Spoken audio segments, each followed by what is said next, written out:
When covering extremely dark and serious topics, one has to be very careful of what they say. In order to do this, sometimes an exorbitant amount of research goes into a video. Today I'm going to share with you one of the ways not to do this. And the person of the day's topic is to perform these deceitful practices in order to gain information, but holds a few other skeletons in his closet as well, going as far as to form inappropriate relationships with the very same disgusting people he has made videos on. This is Coyote Lovely. Coyote Lovely, as many people knew them, was a simple commentary channel from the furry community. Coyote was known for bringing new and undocumented information to the surface, fancying himself as a sort of predator buster, an undercover agent who obtains information straight from the source. There are multiple examples of those he has made videos on, or those who have done wrong in the community he has supported or been close to in some type of way. Today we will cover 3 people who Coyote has been in contact with. To give you a short beginning description of each, we have Hypnotist Sappho, which is a name that to many of my viewers is cause for extreme alarm. Hypnotist Sappho is a manipulative pedophilic zoophile, which I have recently made a comprehensive 34-minute documentary on. Coyote's relation to Sappho is that of a romantic one, but I'll elaborate on that later. Next we have Blumiere, a Nazi furry who has been exposed for grooming and pedophilia, who held a friendship with Coyote Lovely. Finally we have Zrcarlo, an anti-Semite and zoophile, who was a long time friends with Coyote, even living under the same roof as roommates. We will also discuss 3 different traits that I've seen within Coyote that I'd like to draw attention to, that being his unethical research, his contradictions he makes, and his false promises he continues to make. Now that I've introduced our characters, it's time to begin our deep dive into Coyote Lovely. Let's do this in order and begin with Hypnotist Sappho. Sappho would initially fall into contact with Coyote originally to set up an interview for his channel, although in the aftermath of discussions from this, both Coyote and Sappho would keep contact, keeping a connection on both Telegram and Discord. This is where things become a little weird, and grounding for my stance on unethical research begins. Here I have a small voice recording between Kiwi Farms user Pizza and Coyote, where he is talking about his messages to Sappho. A lot of, unfortunately, I don't like it, but it had to do with a lot of flirting in order to gain Sappho's trust. The reason why I did that is to figure out information, which fortunately I got some of it that was usable. Clear cut and dry. This to me really highlights the lack of ethics in Coyote's research. See, what Coyote seemed to do is he would have a case where he wanted to get more information on someone. In order to do this, he would gain a connection with that person until he built up a trust strong enough to obtain information out of them. Consider the type of people he is engaging with. To have the nerve to try and build a connection with someone like that to gain information and perform an op on them is not only unethical, but gross. Although, to make matters worse, Coyote didn't stop, and the conversation between the two turned from communication to full-on flirting. But what do I mean by flirting? Well, there's a few highlighted moments between them that I'll bring up now. To begin, whilst art between the two has been around merely to act as trolling and not to be taken seriously, lately new art has surfaced that contains much different imagery. In this piece, which I'm going to have to censor, we can see artwork that appears to have been made either on request or worse, commission. Moreover, there are hypnosis sessions between the two that have existed. I'll play a small voice recording from Sappho between the two that demonstrates the type of conversation. There you go, little one. You can relax and sit down into my lap. And when you're all nice and relaxed and comfortable against me, I'll have my way with you. In a statement by Sappho herself, she would provide this. For any Kiwi Farms user that sees this, yes, Coyote had a crush on Sappho, and interacted lewdly on multiple occasions. He wanted Mommy Valerie.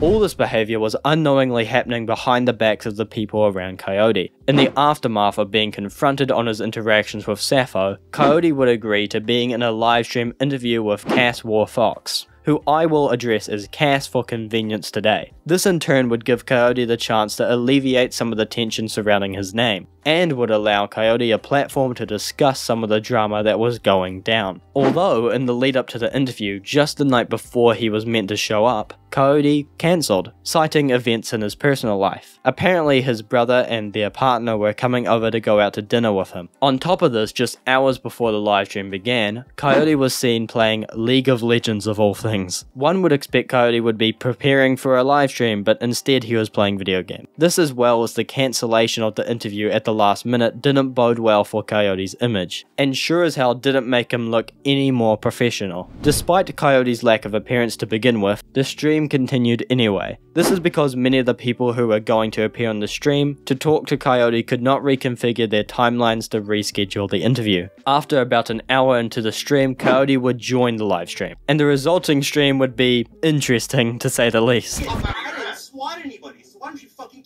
It doesn't matter. This is great television, by the way. Everyone shut the f up, you uptight hole.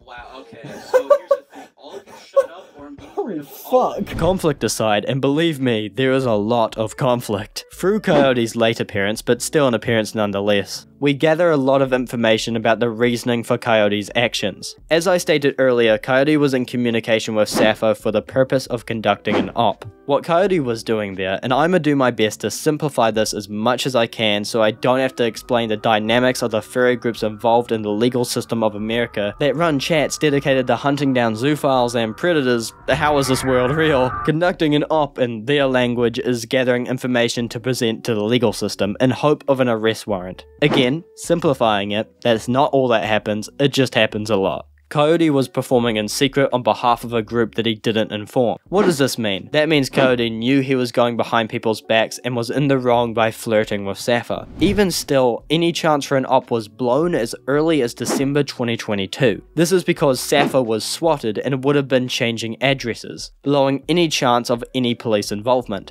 Coyote didn't even gain any information from Sappho. He gathered the address which was already known on Kiwi farms. And when shit hit the fan, Coyote made the decision to nuke all the chat logs with Sappho. Let me give you a short rundown of events on that. Coyote claims that when he became aware that the op was blown, instead of exporting the chats, he promptly deleted them in fear of Sappho going, in his words, crazy, putting two and two together with him and Sappho and using the chats against him. Although, as pizza proves, Coyote had a processing time of 33 minutes based on chat logs of other people from the time. Allow me to play you the exact way this happened in Pizza's own words. You became aware that the op was compromised at 1952 hours.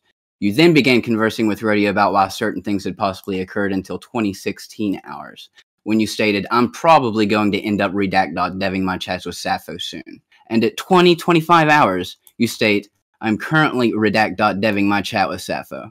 In other words, it took you 33 minutes to make the decision to nuke your chats after finding out that the op was compromised. It takes a few seconds to export a chat. Coyote had to sit down and contemplate this for 33 minutes. This was not an impromptu decision. In response, Coyote attempts to plead ignorance, claiming to not be aware of the simplicity of exporting chats. This to me is null and void, as in the 33 minutes making no attempt to at least look into how hard it would be, and how to do it at all is way more damning. Of course most people don't know how to export chats. I don't know how to do it. But if I were conducting a serious op against someone like Sappho, I would at least Google how to find out how to do it, and would learn how to do it. The ignorance plea doesn't make Coyote look any better. Second person on our list of degenerates is Blumiere. Blumiere, as previously mentioned, is a known Nazi furry, as well as being outed for grooming as early as 2017, suggestively chatting with a 16-year-old, and public distribution of furry-inspired lolly porn. Both Coyote Lovely and Blumiere shared a friendship between each other. In August 2022, whilst being interviewed, Coyote would say that in the early stages of his and Blumiere's friendship, Coyote was unaware of who Blumiere truly was. He claimed that the evidence he saw posted was, in his words, flimsy, and therefore he couldn't rightly cut ties with Blumiere instantly. According to Coyote, in his own words, Blumiere would have been able to set the record straight very easily, and that due to him not addressing the drama, it was affecting Coyote's image. Although later in the same interview, Coyote made the contradicting claim that because of discourse over Blumiere circulating, he would drop them as a friend. This is a contradiction because he claims that the evidence is both easily able to be disproved, but enough for him to inevitably cut ties with, which doesn't make any sense. In an even more shameful clip, Coyote is shown some evidence regarding Blumiere. This takes place again in the same interview and demonstrates Coyote's lack of care and stubbornness for any accountability. Yeah, this is a wow, okay, I'm gonna actually need to see, this is the kind of shit that I actually would look into, and I'm probably gonna wind up looking into, you know, at a later date, just because right now I'm working on something, but after that I'll be totally free. This is, yeah, wow. Jesus Christ. Fuck, dude. What the fuck?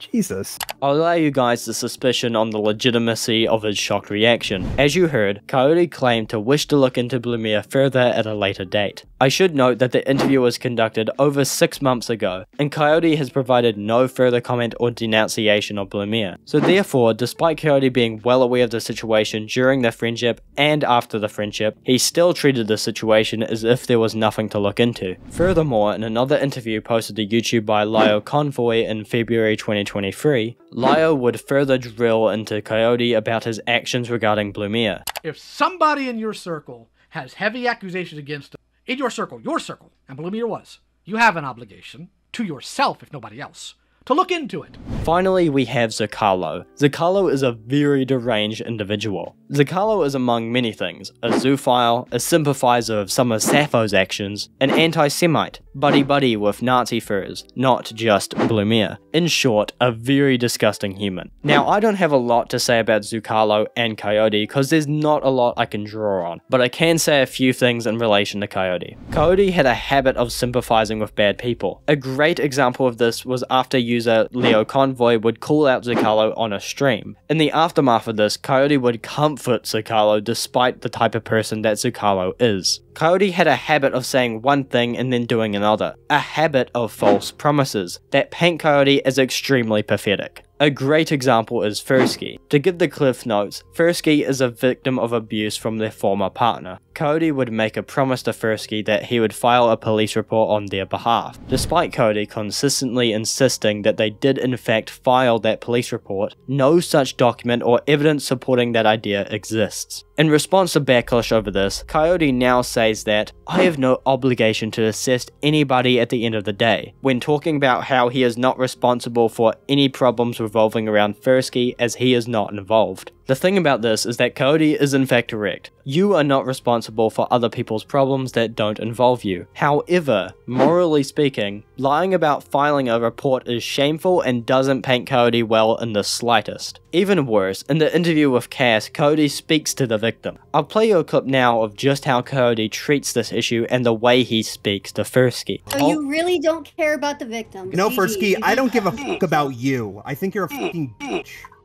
There you go. That's my answer. Has nothing to do with the victims. I don't give a fuck about you specifically. I should note, to be fair, 40 minutes later in the interview, Coyote does apologize about being so aggressive to Fursky. However, I personally think that the damage is in no way made up for, and the way Coyote conducts himself does not reflect positively on his character. Overall, Coyote stood strongly next to many bad people, being adjacent to several zoophiles, pedophiles, and disgusting humans. Coyote had a complete lack of accountability to address the people around him, and the consequence of that shows. To prove that, I want to show you this clip from a Twitter space recorded by the YouTuber Lanza. Before I play the clip, note that Elite Shark Maniac is also a self-identified zoophile next to Zrcarlo. I just want a dog to me.